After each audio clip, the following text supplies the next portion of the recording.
para estudar na universidade, com 3 filhos, se eu não me engano, por novinha, ela geração total, não sei, ela inclusive está no Instituto também, eu estava dando aula, e ela falou que a maior coisa que ela fez de mim, desafiadora de mim, da vida que ela fez isso, que não para estudar, para ser produtiva. Então, foi quando ela percebeu que ela precisava estudar. Então, não foi muito massa, assim.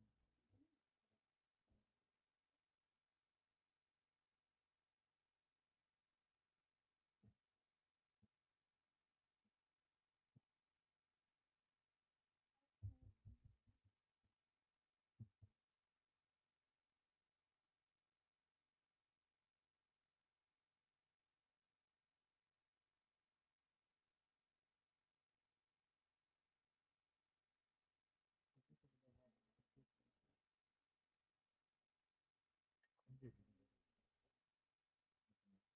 gostar, fazer. Eu vou fazer o último agora, que é na maratona da prova, parou. Eu não lembro qual foi. Isso que você está falando da última semana? Que vai ser isso, né? Fazer um plano, já fazer. Mas, ó, vai fazer isso atual da universidade. Tá começando a ficar bem ruim, tá? Eu tô passando para casa, não sei, mas eu não me fazendo isso, tá muito, muito, muito. E ele ganhou dinheiro, né? Ajudou da pessoa, né? É, eu tava lá. Eu participei da campanha com a Miriam, que tivesse fazendo a campanha. Tem muita coisa boa, mais uma. Sim, real, assim. Uma das menos ruins, das muito boas, tá? Muito mais alto que o vídeo também. Bom, gente, podemos começar. Boa noite, queria agradecer as meninas que estão aqui presentes, a Janine e a Kelly também, e os nossos convidados. Como eu estava falando aqui agora com a Gabriele, estudar gênero em RI é mais difícil do que parece, a gente ainda é muito negligenciado dentro da área, e o Maria surgiu com o intuito da gente juntar pessoas pesquisadoras nessa área para que a gente possa se fortalecer. E acho que cada vez mais a gente tem provado o tanto que isso é necessário. A gente passa por um ano muito complicado, né? Um ano eleitoral, mas também um ano que nas RI, na política externa, a gente está sofrendo diversos ataques, tantas pessoas, mulheres, pessoas LGBTQ+, pessoas negras. Então, a gente tem uma constante tentativa de retrocesso em conquistas que a gente demorou séculos para adquirir. E é por isso que o Marias, em seu 7º seminário, propõe como tema da nossa mesa de abertura como resistir à crise democrática, feminismos, dissidências e insurgências na contemporaneidade. E por isso eu apresento aqui nossos 3 convidados. Gabriele Garcia é brasileira, advogada, fundadora e diretora executiva do Think Twice Brasil, uma organização de impacto com a missão de interromper ciclos de violência por meio da educação para a paz e direitos humanos. Ela é mestre em Direitos Humanos pela London School of Economics and Political Science e membro de diversas redes nacionais e internacionais, como Chevening Alumni, Dalai Lama Fellow, Ashoka Spiritual Changemaker, rede de líderes da Fundação Lehman e da Economia de Francisco. É a única brasileira convidada a compor a Rede Latino-Americana de Mulheres, Paz e Segurança e Women's Alliance for Security Leadership, que reúne lideranças femininas no campo da construção da paz. Alexander Oliveira é psicólogo e especialista em saúde coletiva pela Universidade Federal do Amapá. Atua na clínica psicológica com foco no cuidado de jovens, adultos e da população LGBTI+, desenvolvendo práticas voltadas à promoção da saúde e à redução de danos. Amapaense, articula sua formação e trajetória profissional aos contextos socioculturais da Amazônia, valorizando os saberes locais e práticas de cuidado enraizadas no território. Ilan Paixão é comunicadora amazônida, educadora popular, ativista e ativista pelos direitos das juventudes e da população LGBTQIAPN+. Nascida em Macapá, atua na construção de narrativas sobre a Amazônia, clima, justiça socioambiental, cultura e direitos humanos.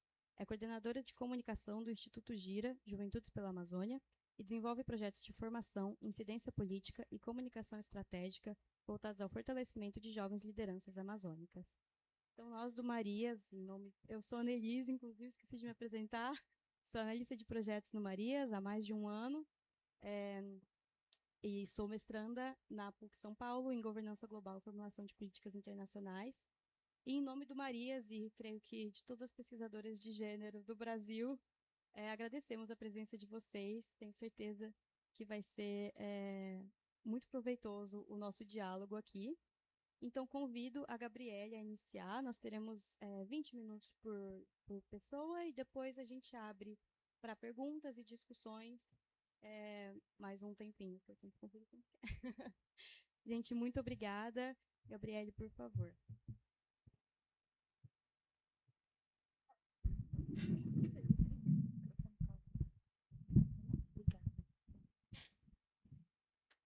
Vocês me ouvem bem? Já pus meu timer aqui. Anne, obrigada pelo convite. Estou muito, muito emocionada, muito encantada, ainda mais de compartilhar com vocês aqui. Estou animada e curiosa para ouvir vocês também. Acho que, pelo que eu entendi, é mais um bate-papo, então cuidei de olhar quem são as Marias. Estou encantada também e à disposição de vocês como grupo para o que a gente puder construir juntas.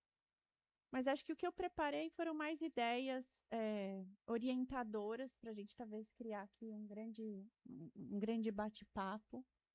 Mais do que talvez trazer conceitos muito duros, a ideia eu acho que é abrir um pouco do que eu tenho trabalhado na prática e no conceito aqui no Brasil. Então, acho que como a Anne já me apresentou, eu estou à frente do Think Twice Brasil, que é uma organização sem fins lucrativos, já faz 13 anos, então minha formação inicial é como advogada, embora não pareça, muita gente acha que eu não tenho mais cara de advogada. É engraçado, eu preciso falar desse espaço físico, porque eu fiz letras em 2025. 2005, olha o ato falho. Então, faz 21 anos que eu não piso nesse prédio, fiz um ano de letras. Era um sonho meu estudar na USP e fiz direito na PUC, então, meio frustrada com essa, com essa oportunidade, eu apliquei, passei em letras. Só que acho que em razão da realidade de trabalho e estudo, eu trabalhava lá no centro da cidade naquela época, eu não conseguia chegar a tempo das aulas aqui. E aí consegui estudar um ano de letras. Foi um ano muito especial, muito proveitoso, assim, inclusive para sair da bolha um pouco, fazendo direito numa faculdade elitizada, imagina que interessante essa diversidade. Mas não consegui concluir, mas fico emocionada com o convite de pisar aqui, porque eu acho que tem uma parte importante da minha história que se constitui nesse espaço. Mas acho que voltando um pouco do que eu quero trazer para vocês hoje, como diretora do Think Twice, o que a gente tem trabalhado nos últimos anos tem sido ancorado em duas agendas internacionais, e acho que esse é um dos motivos pelos quais a gente se conectou também, que são agendas frutos de resoluções do Conselho de Segurança da ONU, que são as agendas de Mulheres, Paz e Segurança e Juventudes, Paz e Segurança. São agendas que nascem também de um processo que a gente também pode denominar em alguma medida como processos de insurgência, em que as mulheres situadas em zonas formais de conflito armado percebem que as resoluções dos conflitos e as potenciais negociações de paz e segurança nesses contextos quase nunca tinham mulheres envolvidas, né?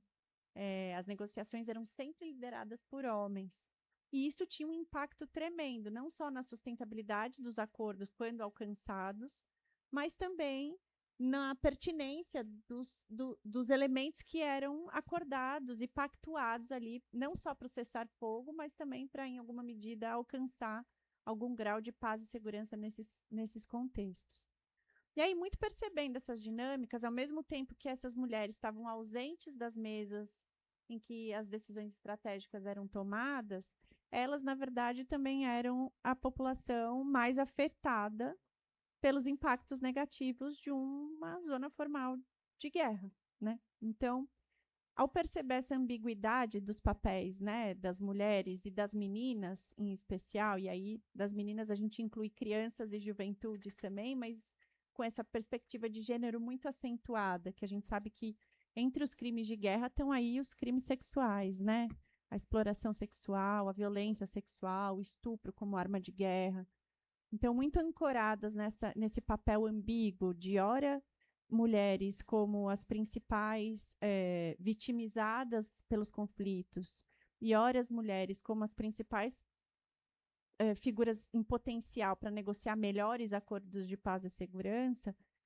Em 2000, a gente tem a Resolução 1325 do Conselho de Segurança da ONU, que propõe justamente a necessidade da gente incluir mais mulheres nesses processos, né? Então, é uma resolução que tem ali 4 pilares, que passa pela necessidade de ampliar a participação de mulheres nos processos de construção de paz e sustentação de paz e segurança em zonas formais de conflito armado, mas também fala em reparação, em prevenção. Então, é uma resolução que, na verdade, o que ela propõe é justamente a necessidade de reconhecer as mulheres nesse papel ambíguo e ambivalente e, de alguma maneira, que se retroalimenta, né? E não só como mulheres vitimizadas, mas, sobretudo, como as principais potências para a construção de paz e segurança de maneira mais efetiva. Então, essa resolução, em 2000, ela entra em vigor e ela passa a orientar, a partir daquele ano, todas as ações de construção de paz e segurança, olhando para territórios em conflito armado formal.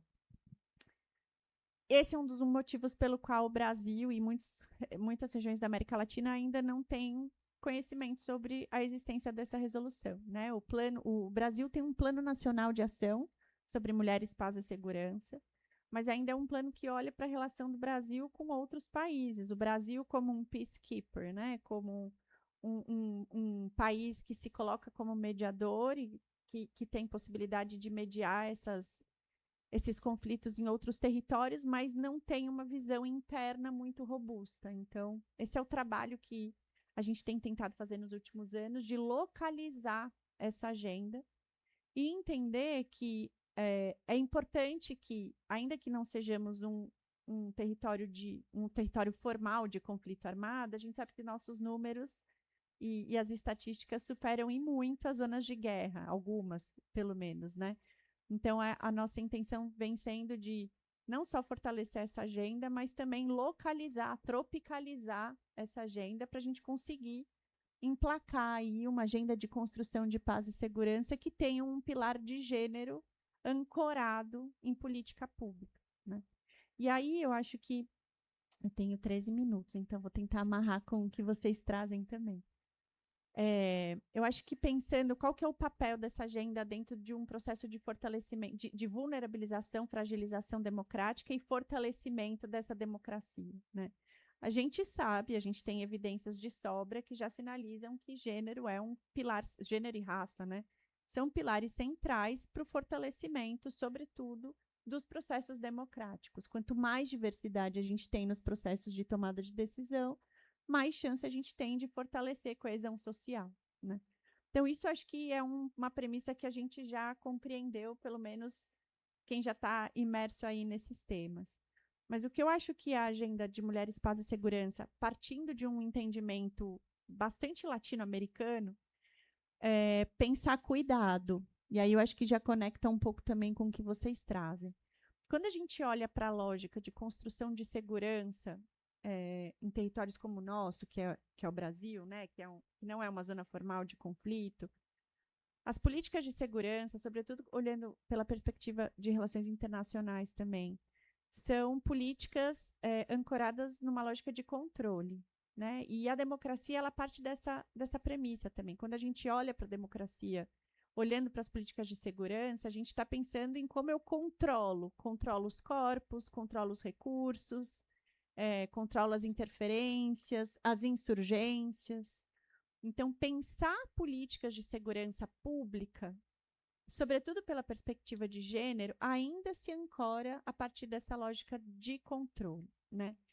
E é um exercício quase sempre exacerbado desse controle. O controle ele é necessário, obviamente, né, em alguma medida. Mas quando a gente estrutura as nossas políticas a partir dessa lógica como uma lógica primordial, a gente perde a chance também de fazer uma construção interseccional, mais orgânica e mais sistêmica, né? Considerando ainda uma população tão diversa como a nossa. E o que a Agenda de Mulheres, Paz e Segurança tem proposto é a importância da gente deslocar o pensar segurança de uma lógica de controle para uma lógica de cuidado. Porque quando a gente traz o cuidado como uma âncora de pensar segurança pública, e segurança pública eu estou pensando aqui segurança numa dimensão multifatorial, né? Que não é só a segurança de não sofrer nenhum tipo de violência andando na rua, mas é uma segurança multidimensional, que é a segurança alimentar, a segurança emocional, a segurança de mobilidade, a segurança de me apresentar como eu sou, sem medo do que eu posso viver, a segurança espiritual ou de práticas religiosas. Então, a gente tem aí um amplo, né, leque de definições de segurança que, na verdade, dão às pessoas, enquanto indivíduo e como coletivo, a possibilidade de se afirmar no mundo sem medo, que é esse um pouco do contexto que a gente quer trazer a partir dessa agenda. E aí, quando a gente caminha para um deslocamento do entendimento dessas políticas de segurança, de controle para cuidado, o que a gente tem proposto é como é que a gente traz uma possibilidade de construir políticas públicas que se antevêm aos conflitos, né? Que elas são sensíveis o suficiente para cuidar das relações em várias dimensões, a ponto de prevenir que conflitos estourem ou escalem, justamente porque eu tenho cuidado de interceder no momento adequado. E isso só é possível quando a gente investe em políticas de reconhecimento das necessidades específicas dos diferentes grupos que a gente tem na nossa sociedade, né? Então, pensar a agenda de Mulheres, Paz e Segurança é pensar preventivamente, né, olhando, cuidando das relações, cuidando dos recursos, cuidando do meio ambiente, e a partir daí a gente migra dessa lógica de controle por controle e a gente passa a operar numa lógica de construção de paz. E o que é a construção de paz? E é engraçado, eu faço até um parênteses aqui para contar para vocês. Quando eu vou me apresentar em alguns lugares que não são, assim, lugares que navegam por temas como esse, as pessoas sempre perguntam. Cada hora eu falo que eu faço uma coisa, que vocês devem fazer isso também, porque às vezes facilita, né? Até você explicar ali. Mas vira e mexe, às vezes eu vou nos lugares e as pessoas, não, mas o que você faz? Eu soube que você tem uma organização. Tenho uma organização. E o que faz sua organização? A gente trabalha com educação para a paz. Quase sempre as pessoas, educação para quê? Porque a paz ela é tão distante do imaginário do brasileiro que a gente não entende que a gente talvez pudesse ser educado para a paz mesmo. A paz ela ainda, e as nossas pesquisas têm pautado isso, a paz, o entendimento conceitual da paz no Brasil ainda é muito associado a uma perspectiva individualizada. Então, quando você pergunta o que é ver em paz para você, uma boa parte das pessoas que participam das nossas pesquisas respondem: é quando ninguém me enche o saco, é quando eu estou lendo um livro, é quando eu faço uma massagem, é quando eu estou na natureza. São pouquíssimas as situações em que o conceito de paz está associado a uma construção coletiva, uma construção política. E por que isso? Primeiro, porque o Brasil nunca foi um país em guerra declarado, né? E assim, eu costumo fazer um pouco da analogia com com o conceito de democracia racial, né? A gente cresceu ouvindo que a gente sempre se deu muito bem. Não tem isso aqui, não. A gente se dá bem, a gente é misturado mesmo, né? A gente se dá bem nessa mistura e tal. A paz é um pouco assim, ela tem essa conotação de que, não, aqui a gente é gente boa, a gente é hospitaleiro, a gente se dá super bem. Então, a violência naturalizada, estruturante, né, e sistêmica, ela é tida como esse fator que é minimizado, assim. Não, a gente tem muito estupro, tem muito feminicídio, tem uma série de... né, tem de tudo, homofobia, xenofobia, a gente é gente boa. Então, a paz ela é muito distante dessa compreensão política e coletiva que seria necessário para a gente situar como um conceito de política mesmo, política pública, de fazer política pública, exercer, desenvolver política pública, né? E então acho que muito da minha fala é esse convite da gente talvez pensar a perspectiva de gênero e não só pensar a perspectiva de gênero na defesa, na pura denúncia e defesa das violações de direitos, mas como gênero é central para a gente sair um pouco desse espaço da denúncia, que às vezes deixa a gente um pouco exaurido também, né? Quando a gente fica só preso na denúncia, isso tem um consumo de energia grande, energia espiritual, física, cognitiva, porque a gente fica meio que num beco sem saída, né? E aí eu acho que a tentativa dessa agenda é a gente migrar um pouco da denúncia para essa construção. E a construção de paz, ela exige essa situação do cuidado também, como esse elemento chave de construção do pós. E aí eu acho que eu termino só com esse conceito que eu acho que é relevante para a gente talvez trocar daqui em diante, que é o conceito das mulheres construtoras de paz, que é um conceito muito menos ligado a essa ideia ingênua e delicada de uma mulher pacificadora. E nas nossas formações, por exemplo, quando a gente trabalha muito esse conceito da agenda, eu nunca uso a palavra pacificação, inclusive, porque a pacificação, pela construção que foi feita no Brasil, ela está associada a um processo de silenciamento, que não é o que a gente quer quando a gente fala de construção de paz e segurança, né? Então, as mulheres construtoras de paz tendem a ser mulheres que, dentro dos seus contextos e territórios, estão ali fazendo um corre de prevenção, de remediação e de cuidado, sobretudo, que é um cuidado invisibilizado, não institucionalizado, mas que é o cuidado que está prevenindo conflitos violentos de estourarem ou escalarem ali na frente. Então, muito do que a gente vem articulando também nos últimos anos, dentro do contexto dessa agenda de mulheres, paz e segurança, é advogando pelo reconhecimento institucional de quem são essas mulheres construtoras de paz, né? Que são mulheres que, sobretudo na Amazônia Legal, por exemplo, estão fazendo um trabalho de formiguinha ali, que vai para além da denúncia dos direitos, né? E aí, às vezes, me perguntam, mas, Gabi, qual a diferença da mulher construtora de paz para a mulher defensora de direitos humanos? Ou para a pessoa construtora de paz e a pessoa defensora de direitos humanos? E a gente tem uma definição até um pouco mais robusta, mas a diferença central é que a mulher construtora de paz, ela também é uma defensora de direitos humanos, mas ela vai para além da denúncia da violação e ela é a quem senta para dialogar com o improvável. E eu acho que é essa a grande chave de quando a gente fala de construção de paz e segurança. É a gente criar estratégias e ferramentas, e aí acho que entra muito do seu campo, né?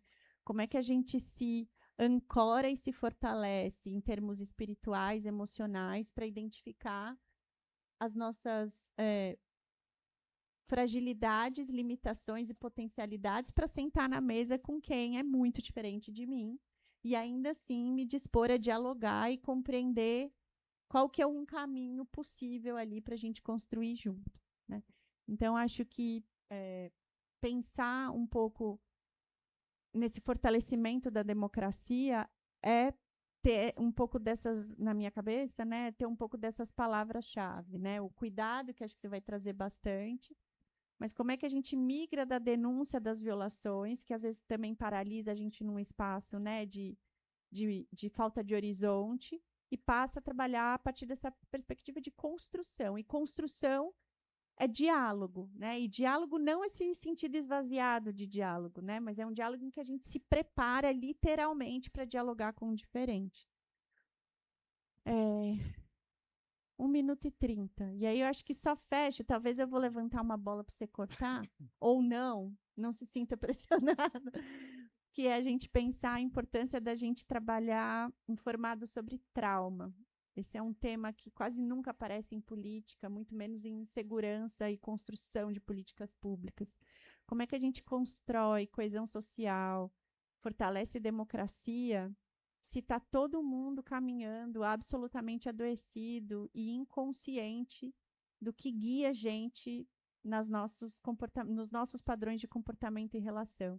Então, falar de construção de paz pela perspectiva coletiva é também se entender enquanto indivíduo, se auto-investigando e entendendo de onde eu venho, o que me pauta, para onde eu quero ir, e o que me limita e o que me orienta nos meus padrões de comportamento e relação, que invariavelmente vão causar sofrimento individual e coletivo em alguma medida. Então, acho que esse é o meu convite também, como é que a gente articula todos esses temas na direção de uma construção que seja legítima para todo mundo, né?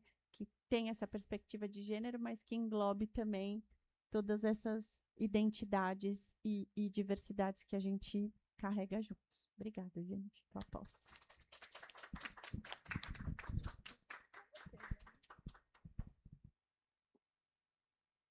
Gabriele, muitíssimo obrigada pela sua fala. Acho que levantou pontos interessantíssimos. Bom, vamos continuar nossa discussão, então, com o Alexander. Eu vou marcar o seu tempo. Quando faltar 2 minutinhos, eu te aviso. Pode ser? Oi, gente, tudo bom? Boa noite.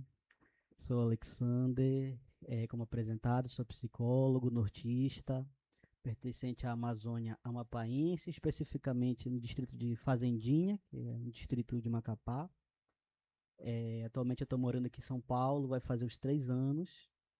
Estou muito feliz de estar aqui novamente. No último Encontro das Marias eu estive como ouvinte, foi bem legal. E agora retornando aqui hoje para a gente conversar. Retornando também como estudante da USP, que atualmente ingressei aqui na FEFELESTE, no Departamento de Geografia, numa pós de Estudos Amazônicos, que é uma parceria da USP com o Instituto Federal do Pará, o IFPA, que tem sido bem legal, onde tenho feito discussões relacionadas à criminalização dos corpos negros e indígenas e as suas práticas ancestrais, sagradas, ritualísticas, com o uso de ervas, plantas que foram criminalizadas. Então, estou bem feliz de estar aqui, de retornar aqui. E pensei para a gente conversar uma fala dividida mais ou menos em 3 partes. Trouxe anotado aqui para eu também não ir para muito longe. E aí eu pensei a gente falar primeiro um pouco sobre essa crise que estamos vivendo, depois sobre como ela aparece nos conflitos de corpos e territórios, e por fim eu vou trazer algumas experiências concretas de resistência que acho interessantes também. Também saudar aqui essa mesa, muito legal, saudar a minha amiga Irlan aqui, que também é do Amapá, então é sempre bom ser mais de uma pessoa do Amapá numa mesa, é uma coisa difícil, viu? Então vocês produziram isso, é muito bom. Então pensei muito nessa questão relacionada a esse questionamento, como resistir à crise democrática. É uma pergunta tão profunda, tão forte. Fiquei suscitado por várias coisas, fiquei pensando nessa crise que a gente está vivendo de ordem internacional no pós-guerra. Estamos vivendo uma crise do capitalismo, um avanço de projetos políticos de extrema-direita, e ao mesmo tempo a gente tem assistido novas formas de expropriação dos territórios e aprofundamento, atualizações de relações coloniais. Aí, olhando muito o noticiário, eu vejo muitos esses nomes na expansão, né, da extrema-direita na América do Sul, Trump, Marco Rubio, Milei, Bolsonaro, Keiko Fujimori e tantos outros nomes que a gente fica ligado ali acompanhando a política internacional, mas eu acho que tem uma coisa disso que acho que é importante a gente fazer aqui, essa discussão, que é olhar para as condições materiais dessa discussão e dessas disputas. Então, se a gente olha para a América do Sul, a partir dos seus biomas, a gente consegue perceber que tem uma geografia política da extrema-direita acontecendo, aonde a Mata Atlântica, o Cerrado, a Amazônia, o Pantanal vão encontrar esses diferentes recursos que a gente chama como estratégicos, né? Recursos estratégicos que estão no centro da disputa econômica contemporânea. Que eu estou falando de terra rara, de petróleo, de biodiversidade, e trazendo também como às vezes a gente fala da Amazônia, fala do Amapá principalmente, que é um lugar, né, tão interessante aqui para esse curso, que é um lugar de fronteira, e é um lugar que está tendo uma discussão também relacionada à perfuração de petróleo na Foz do Amazonas. A gente vem falando muito de água, né?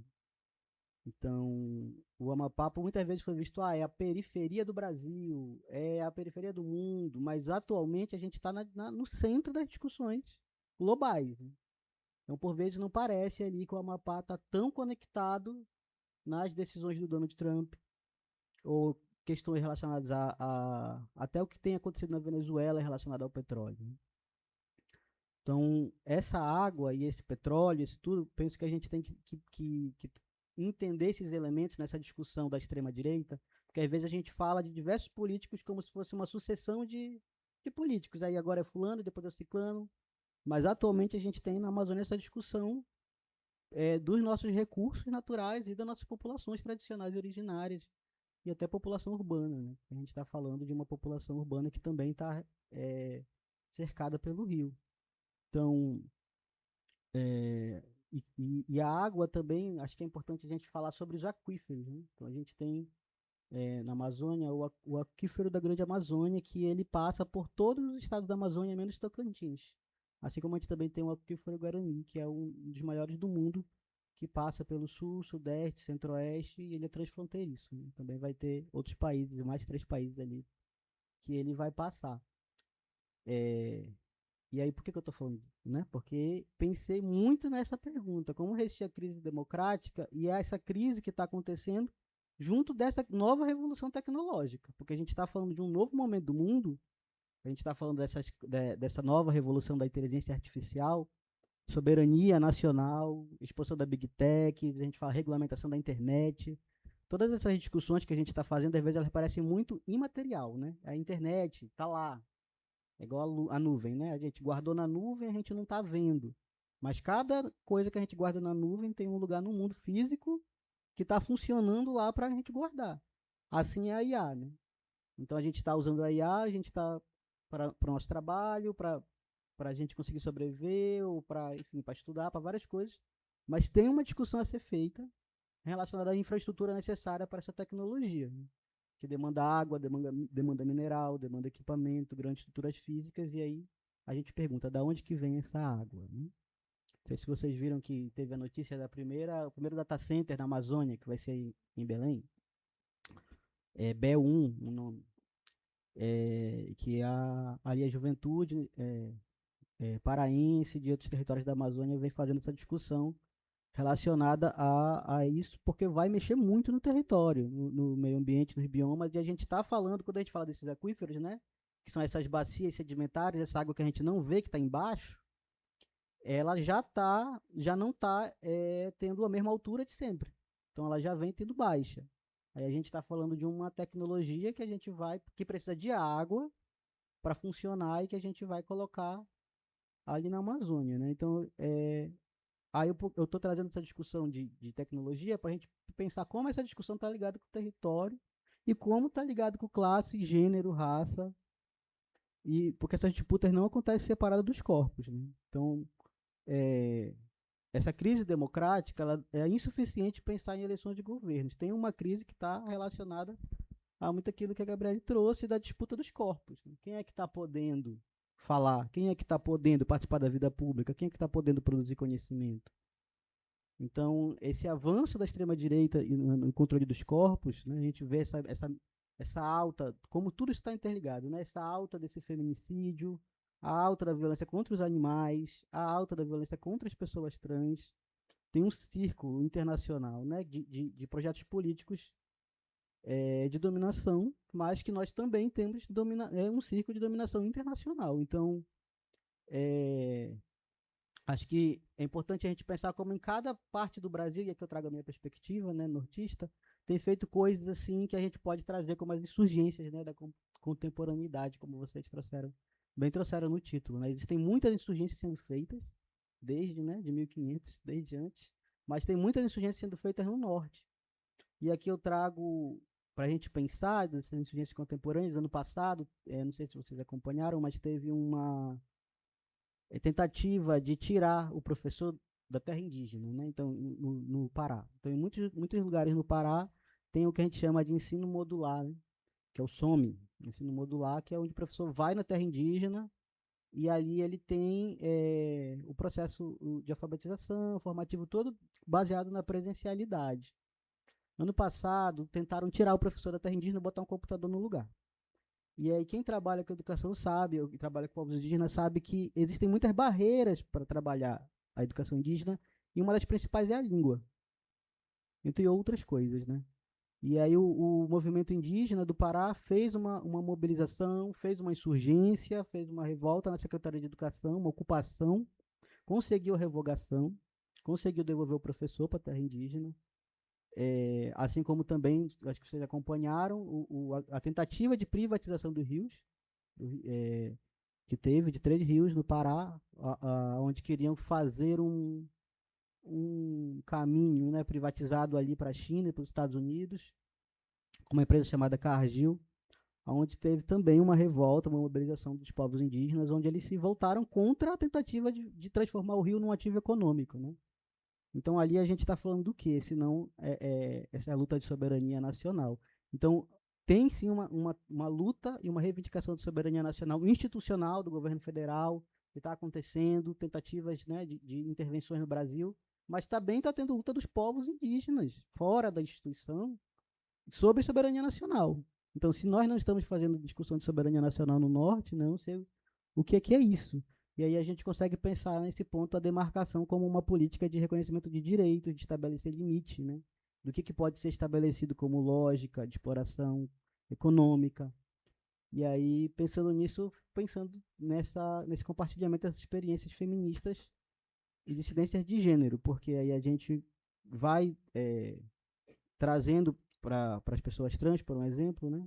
E a gente consegue perceber que esse ódio, que essas tentativas de desmobilização, elas não acontecem só num país. Então tem um movimento de discursos misóginos, transfóbicos que estão acontecendo de forma internacional, ao mesmo tempo que a gente consegue ver também a resistência da população trans como trazendo pautas nacionais e transgredindo muito além, né, do que a gente pode dizer de ser só um campo, como por exemplo a discussão da escala 6x1. A gente vê quem é que está fazendo a discussão da escala 6x1, uma travesti, né? É uma travesti e um homem gay, ambos negros, estão fazendo uma discussão que é nacional e que é muito além só da comunidade LGBT. Então, trago isso também como exemplo, né, de caminhos, de caminhos que eu venho vendo, de possibilidades, assim como esse exemplo dos povos indígenas, nortistas, assim como o exemplo da política institucional. Aqui em São Paulo também tive a oportunidade de trabalhar em um programa chamado Transcidadania. Sempre falo desse programa, onde eu vou, ele é muito importante. Para quem não sabe, o programa Transcidadania é um programa municipal aqui do estado do município de São Paulo, que ele dá uma bolsa para as pessoas trans que pararam os estudos voltarem a estudar. Então, por 3 anos, você ganha mensal uma bolsa que é o valor de um salário mínimo para você voltar, né, as pessoas voltam para o EJA,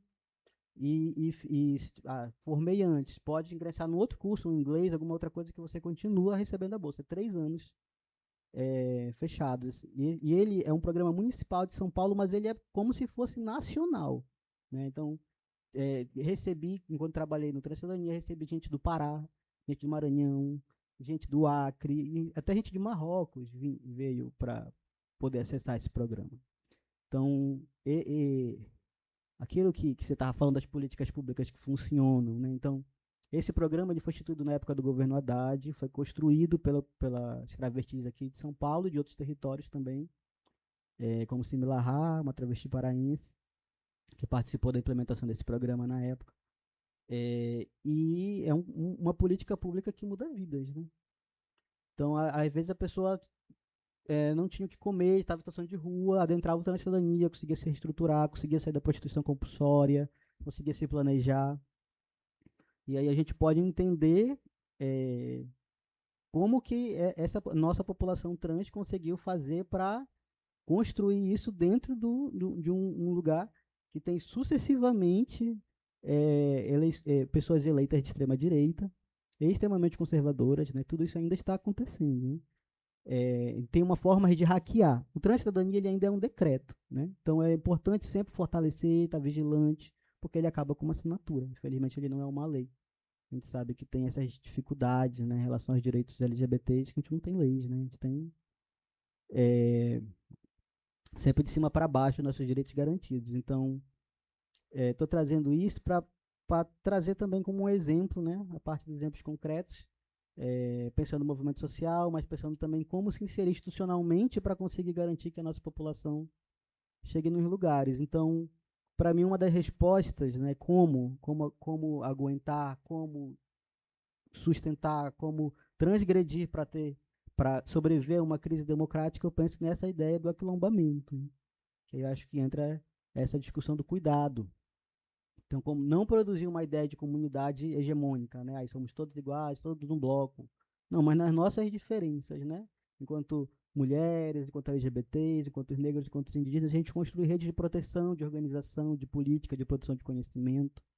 Isso para mim é muito evidente quando eu penso no Amapá, onde tem uma juventude muito forte relacionada à militância da crise climática, contra a perfuração dos petróleos, a favor de mais políticas públicas, de políticas de abrigamento.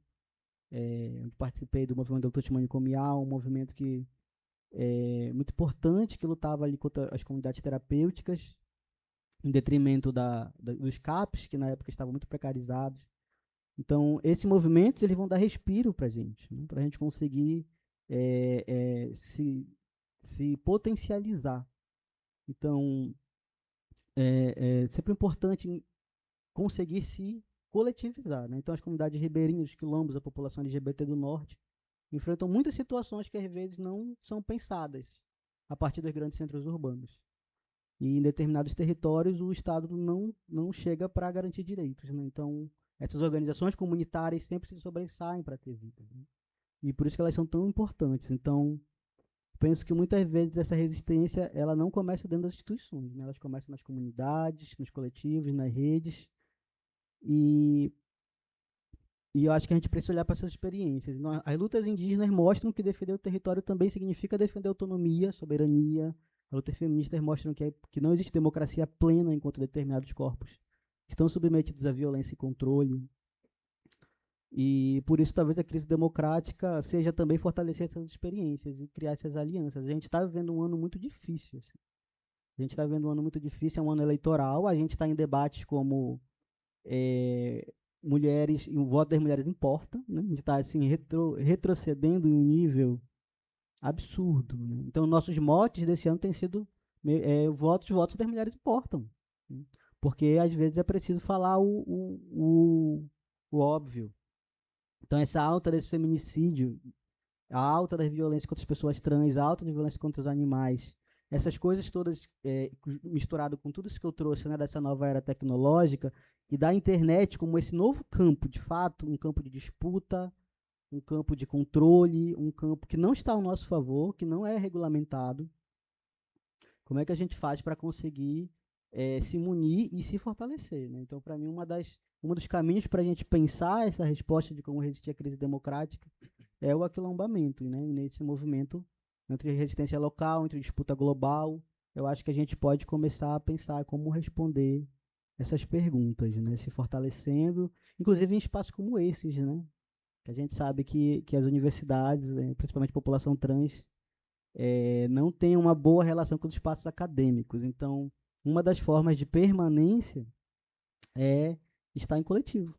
Seja para a população trans, seja para as mulheres, seja para a população negra, seja para a população indígena. Né?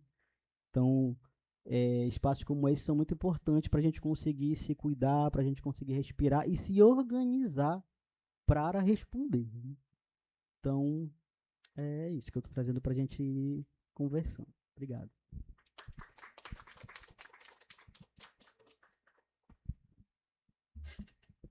Muito obrigada. Tá funcionando? Eu mesmo tô. Muito obrigada pela sua fala. Também riquíssima. Está sendo muito bom, gente. não quero me precipitar, mas está sendo. Vou passar então a fala para a Irlan. Também 20 minutos eu vou colocar. Tá bom, você me avisa, tá? 2 ou 5? 5. Tá.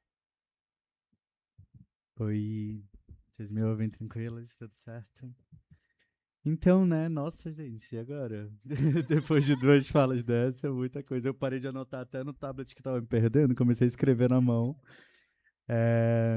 Enfim, eu começo isso aqui agradecendo ao trabalho incansável de vocês enquanto mulheres pesquisadoras, as Marias. Eu estava falando com o Alex mais cedo sobre como que é bonito ver essa organização, esse cuidado de criar e idealizar espaços como esse, com diálogos que são tão pertinentes para a sociedade de maneira geral, mas a partir de perspectivas que foram ignoradas historicamente até aqui, né? A gente está aqui ainda em disputa.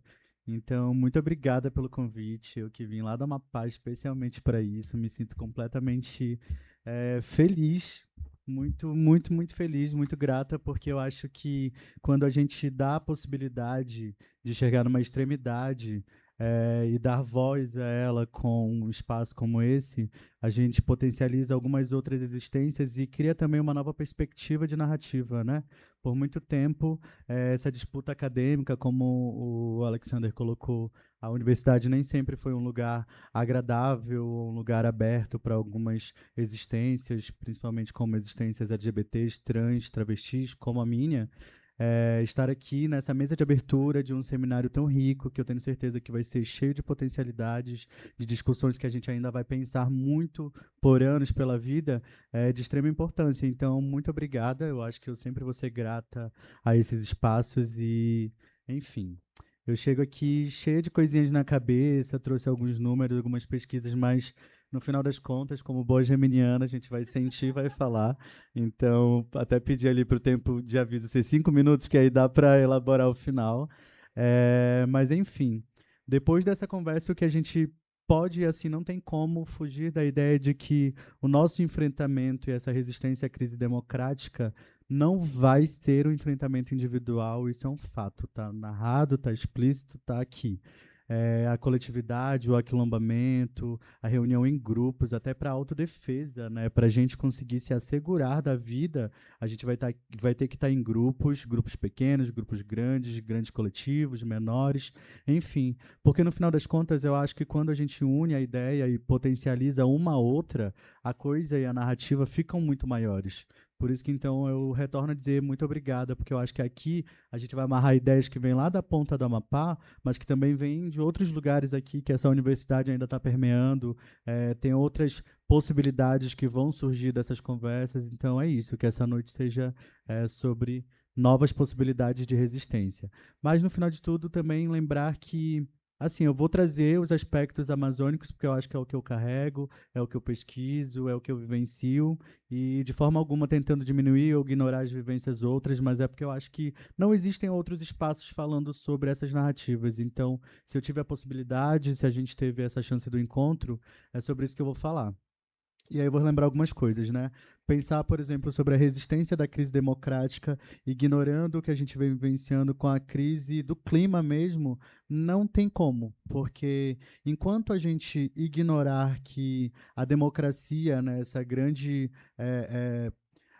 estrutura democrática que a gente vivencia, vem sendo atacada há tantos anos, a gente aí que vem, enfim, de uma série de eleições que foram muito duras e está prestes a enfrentar mais uma que não vai ser fácil, a gente também não pode ignorar que algumas outras vivências e existências não estão tendo esse tempo de discussão. Elas não estão tendo tempo de pensar, ai meu Deus, a democracia está em queda, sabe? A direita está avançando. Não estão.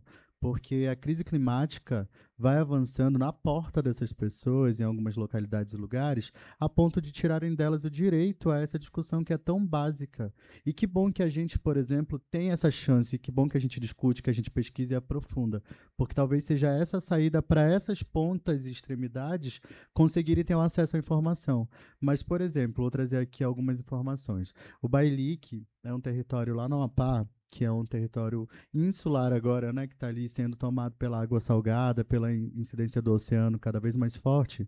É um território que a cada ano a água avança tão fortemente que 10 metros à frente vão se deteriorando. Tem um fenômeno de erosão, as famílias vão perdendo suas casas e elas vão tendo que se afastar. Então, o território do Bailique é definitivamente um território que não vai estar pensando na democracia como esse grande caos que tem acontecido, sabe? Tá pensando em, será que esse ano é a minha casa que vai? Será que eu vou ter esse metro de chão na frente? Não existem dados de fato, nem pesquisas de fato que dizem em quanto tempo essa perspectiva de diminuição desse território vai acabar com aquela área inteira. Mas se a gente pensar que de 10 em 10 está aprofundando, está afundando, daqui a pouco vai desaparecer. E quando isso desaparece uma série de coisas, né? A própria história, os fatores culturais, porque aquela territorialidade vai desaparecer e quem vai contar essa história vai ter que estar atravessada, sei lá, pela urbanidade, porque teve que correr de lá e ir para uma cidade mais próxima, que no caso seria Macapá, 12 horas de lá. Mas assim, o que eu trago aqui com esse grande peso? É que essas são populações que precisam de atenção num outro lugar, porque quando a gente pensa no debate sobre a crise e essa resistência na democracia, a gente também precisa pensar na ponta. E como que a gente acessa essas pessoas e traduz. Eu sou comunicadora popular justamente porque eu acredito que a comunicação ela precisa ser traduzida para algumas pessoas, sim. E não falando sem mesquinharia, não estou falando num sentido de diminuição de acesso à informação. Não, é porque às vezes a gente vai chegar num lugar e eu não vou ter como falar sobre democracia na mesma linguagem que a gente conversa aqui na USP. Definitivamente não. A tradução disso, colocando em novas palavras para aquela ponta, é o que vai dar a elas a possibilidade. Eu acho que é a única chance, às vezes. E, enfim, tem muitos trabalhos sendo feitos, tem muitos coletivos, como o Alex colocou, tem uma galera incansável fazendo com que isso seja possível. Eu mesmo estive alguns anos seguidos no Bailique fazendo esse trabalho de democratizar alguns acessos. A gente não estava falando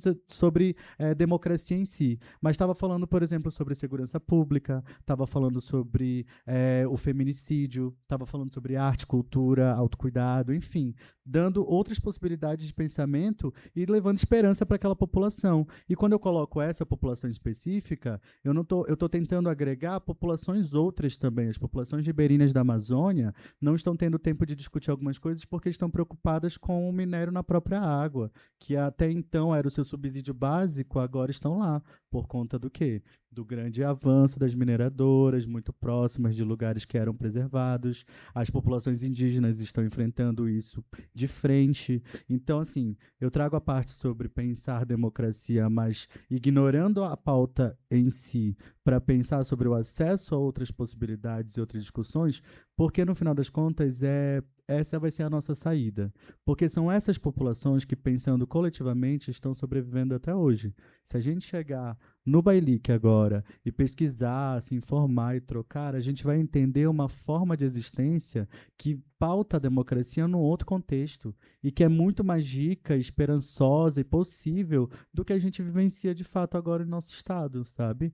Então, se essas pessoas têm forma de se organizar, se elas estão sobrevivendo a todas essas mazelas climáticas, essa emergência climática, e elas estão ainda tendo motivos para sorrirem, para ter esperança, para acreditarem na própria cultura, na própria arte, se assegurarem disso, quer dizer que a gente talvez esteja precisando chegar mais perto delas e entender como que funcionam, como essas sociedades se organizam.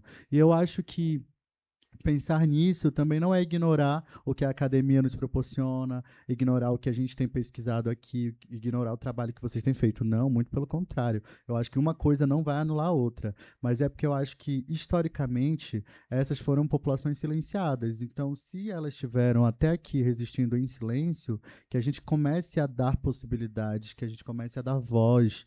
Então, é isso, assim, eu já começo falando, jogando tudo isso, mas agora eu vou trazer um pouco mais para perto, assim, né? Pensar que, por exemplo, no Amapá, a gente tem números exorbitantes em vários aspectos. A gente tem, no nosso país, o território preservado, o maior território preservado até hoje, e isso, inclusive, influencia numa discussão muito grande que agora é a exploração de petróleo na Foz. Porque, inclusive, os nossos mandantes, né, os nossos, enfim, as pessoas que deveriam estar defendendo esse território, esse espaço, essas pessoas, estão vendendo a ideia de que, se preservamos até aqui, que tal vender um pouquinho, sabe? Já que a gente conseguiu preservar quase 70% desse território até hoje, por que a gente não pega só a frente ali do oceano e tal? Enfim, explora um pouquinho de petróleo. E é muito absurdo, porque é nessa levada que eles vão dando uma ideia de desenvolvimento e vão empurrando isso goela abaixo da população, a ponto da gente estar no momento da discussão política ser entre um lado e um lado muito próximo. A gente não tem, de fato, bem definidas oposições dentro do Estado. A gente está vivendo uma disputa política completamente assim, gente, fadada a uma coisa ruim, sabe? Escolher o menos pior em várias perspectivas. Eu falo isso com muito cuidado, enfim, porque não dá para simplesmente ficar jogando isso ao vento. Mas se eu vejo que durante a emergência climática, petróleo já foi dito que não é uma fonte de energia que vai, de fato, ajudar a agregar e ser saudável, tendo outras possibilidades, é, como é que eu vou defender galeras que estão por aí tentando vender, sabe, pedaços enormes do mar, do oceano, na frente do nosso rio, que tem ali costas de corais que não foram nem estudadas ainda, que podem, de maneira muito extraordinária, nos fortalecer sobre a nossa própria perspectiva de vida, no outro contexto, sabe? Então, assim, é isso. A gente vive uma grande tristeza. Os números que a gente tem no nosso estado são absurdos, mas a ideia que eles estão vendendo é essa. A gente preservou até aqui e agora a gente pode gastar um pouquinho disso, tudo bem, população? E para uma população que vem cheia de mazelas, que já vem historicamente enfrentando violências inúmeras, a ideia do desenvolvimento é a mais bonita. Tá todo mundo assim, ó, vibrando. Ai, que massa! Tem gente se mudando. Um fenômeno que acontece agora, por exemplo, no Oiapoque, que é a Foz, que é o lugar mais próximo da Foz e que também é a nossa fronteira com a Guiana Francesa, direta, que agora está liberado. Inclusive, a gente tem entrada e saída muito mais fácil e para a galera de RI pensar sobre isso, enfim, mais coisas para a gente estudar. É uma superlotação. Todo mundo está querendo morar no Oiapoque. Criaram-se em menos de um ano bairros enormes. A população não dá conta de lidar consigo mesma, nem na saúde, nem na educação, muito menos nesses dois aspectos. E é isso, assim, uma superlotação com a ideia do desenvolvimento. Então, até quem vendeu a ideia de, olha, a gente vai faturar uma grana, vamos vender petróleo, não deu conta de colocar aquela população lá em segurança, sabe? Só jogou pro povo e espera que vamos nessa. E aí, eu trago tudo isso porque é esse o ponto que eu tenho de mais proximidade. Pensar nessa resistência à crise democrática, não tem como a gente ignorar essas extremidades, sabe? Se num estado que é tão importante estrategicamente, geograficamente, apesar do isolamento geográfico, se a gente não pensar em como essa conjuntura política está funcionando lá, a gente também não vai ter muito o que reverberar, sei lá, da Amazônia em si, sabe? Porque esse é só o ponto que eu tenho mais proximidade para falar. Mas eu sei que no Acre, eu sei que Roraima, Rondônia também estão passando aspectos muito violentos politicamente. Então a nossa derrocada e a nossa crise democrática, ela não vem daqui. Ela não vem de agora, ela é um fator estruturado, não é nem estrutural, é estruturado. E para a gente pensar nessa resistência, aí a gente volta na ideia, né? Coletividade, aquilombamento. E aí eu vou aproveitar para falar sobre como é que eu, pessoalmente falando, tenho visualizado as estratégias dessa resistência. Como a gente já falou, a coletividade, a organização é o que vai nos fazer sobressair tudo isso. Então, não tem como entender. Até na cultura ballroom, né? As famílias são as que se salvam, isso é assegurar, isso é dar dignidade. Enfim, eu tenho me organizado coletivamente de maneira muito direcionada e estratégica. Atualmente, eu sou coordenador de comunicação do Instituto Gira, que é um instituto de incentivo, fomento e fortalecimento de outras organizações de juventude. Então, a gente que vem de um amadurecimento institucional, vem de uma reformulação institucional, agora enxerga o nosso trabalho como um trabalho para fomentar outros. Agora que a gente já tem certa experiência, a gente entendeu que é o momento certo de investir, de apoiar, de fortalecer. Então, a nossa ideia agora foi essa, assim, a gente se une em grupo, recebe o fortalecimento, aprende a fazer, executar, planejar, e agora a gente vai ensinar, a gente vai junto, a gente vai nos territórios que estão mais distantes, fortalecer com conhecimento, fortalecer às vezes com investimento, se tudo der certo daqui a pouco, fortalecer de diversos aspectos e formas, porque essa foi a nossa saída. A nossa saída foi entender que já que estamos e nos organizamos num lugar que a invisibilidade foi a única possibilidade, a gente conseguiu dar uma volta nisso, conseguiu financiamentos internacionais gigantes, conseguiu financiamentos nacionais que outras pessoas não conseguiram. Se a gente conseguiu essa entrada, agora a gente vai ensinar como é que faz, porque é essa saída, é essa saída. E aí uma outra organização que eu estou fazendo parte é a Coalizão, tá bom, a primeira coalizão de jornalistas e comunicadoras negras do Brasil. E o que que isso indica, gente? Que a gente chegou num ponto em que a nossa democracia ela foi tão atacada que a comunicação virou uma estratégia política para os dois lados. A direita não deixa de usar a comunicação muito bem utilizada, muito bem bancada para fazer tudo o que faz, para espalhar desinformação do jeito que espalha, para espalhar a violência do jeito que espalha. Então a gente percebeu que a nossa única saída seria criar uma forma de fazer isso ser bastado, assim. Então essa coalizão ela vem do encontro de diversas jornalistas negras, comunicadoras negras do Brasil, da Amazônia, do Sudeste, do Centro-Oeste. A gente se reúne porque a gente se indigna com a ideia de que os grandes veículos de comunicação estão pautando isso desse jeito. Sério, que não estão falando, por exemplo, sobre a crise democrática no lugar devido, que não estão dando ouvidos a pesquisadoras tão preciosas, com trabalhos tão ricos, e não estão veiculando as informações de maneira real, então que a gente cria o nosso próprio veículo. E aí eu deixo esse convite, tá bom? Coalizão de Jornalistas Negras e Comunicadoras Negras está aí, existindo muito recentemente, mas cheia de potencialidades. Essas mulheres estão organizando frentes de trabalho muito bonitas para darem a devida importância para o que a gente acredita. Eu acho que aqui a gente acredita na mesma coisa, né? Numa democracia real, possível, que chegue na ponta, nas extremidades e que nos respeite acima de tudo. E é isso.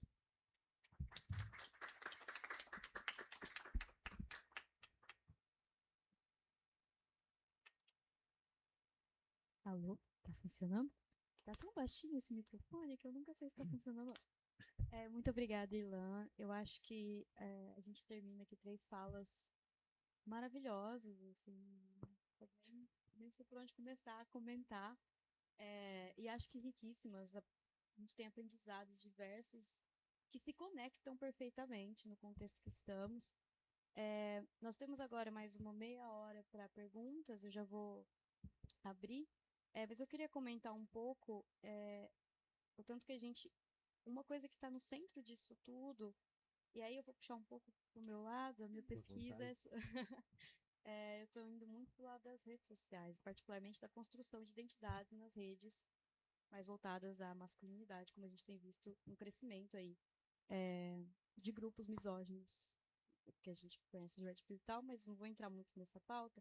Uma coisa que a gente sempre vê nessas crises é justamente como a falta de coletividade leva, por exemplo, que esses meninos se radicalizem. E em todas as falas, o que a gente vê é o coletivo no centro, a comunidade no centro. Como a gente leva o debate para. Aliás, como a gente aprende das comunidades e como que nós, enquanto população que está muito inteirada dentro desses espaços digitais, que agora são um novo espaço, se a gente parar para pensar, a democracia também está sendo debatida lá e também está sendo, mais do que isso, conturbada dentro desses espaços, né? É lá que a extrema-direita está se proliferando, é lá que esses discursos, essa violência tem tido muito espaço. Então, acho que, tirando desses aprendizados que a gente tem em tantas áreas diferentes, tanto nas agendas internacionais de paz e segurança, como nos povos comunitários que estão na ponta da crise e que, como você muito bem colocou, Irlan, já estão resistindo. São invisibilizados a vida inteira e ainda estão lá. Como que a gente traz isso para esse contexto que a gente está enfrentando, sabendo que não só essa tecnologia vou colocar assim, uma problemática dentro dela, dentro desses espaços comunitários da internet, como também fora. Quando a gente está falando de crise climática, quando a gente está falando de crise do meio ambiente, a gente tem, por exemplo, o centro de processamento de dados sendo construído em lugares que claramente tem um impacto ambiental e social de altíssimo. Então, acho que a minha pergunta gira um pouco em torno disso. Eu vou abrir também para as meninas, a gente coleta assim, as perguntas e abre para o debate mais uma meia hora, né? Alguém?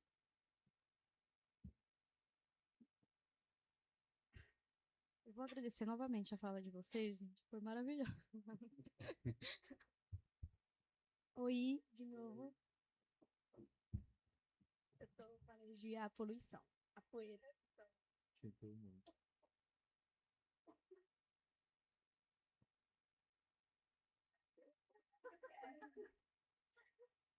Tá. Oi, eu sou a Hilary, eu também faço parte das Marias, eu sou a coordenadora de projetos. E eu não sei se eu tenho muito bem uma pergunta, mas são pensamentos que me surgiram a partir da fala de vocês, de umas coisas que eu venho consumindo, de onde que eu venho pensado, o que eu tenho pesquisado.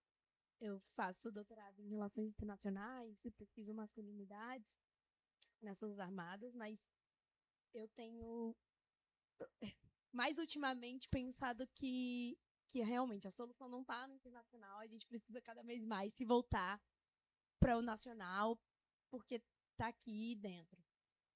E aí, eu ia voltar na fala do Alexander, quando ele falou dos data centers e das tecnologias. Eu tava. Essa semana eu escutei um podcast que vai falar do mangue, dos manguezais, lá no Piauí. E aí, quando você trouxe a questão dos data centers lá em Belém, eu comecei a pensar muito também no papel dos mangues e dessas populações que vivem nos mangues e vivem da coleta de caranguejos, são os caranguejeiros. E uma coisa que era um podcast que fazia quase que contava a história de uma comunidade caranguejeira que está sendo cada vez mais destruída e tentando ser vendida um pouco o que Irlan falou para grandes centros que vão ou fazer turismo ou que vão fazer extração de petróleo, enfim. E aí eu não sei, eu queria que vocês falassem mais um pouco desse futuro que vem da Amazônia, que vem do mangue, que vem da caatinga, que vem assim de dentro do nosso país, porque eu volto no que eu estava pensando de que como que a gente aprende essas resistências a partir dessas comunidades e como que a gente aprende a não sei como que eu coloco isso, a não se voltar tanto para o internacional e mais para o nacional. Eu não sei se está muito claro, porque eu também não sei se está muito claro na minha cabeça o que eu estou pensando, mas foram pensamentos que me vieram muito na fala de vocês dois. Obrigada.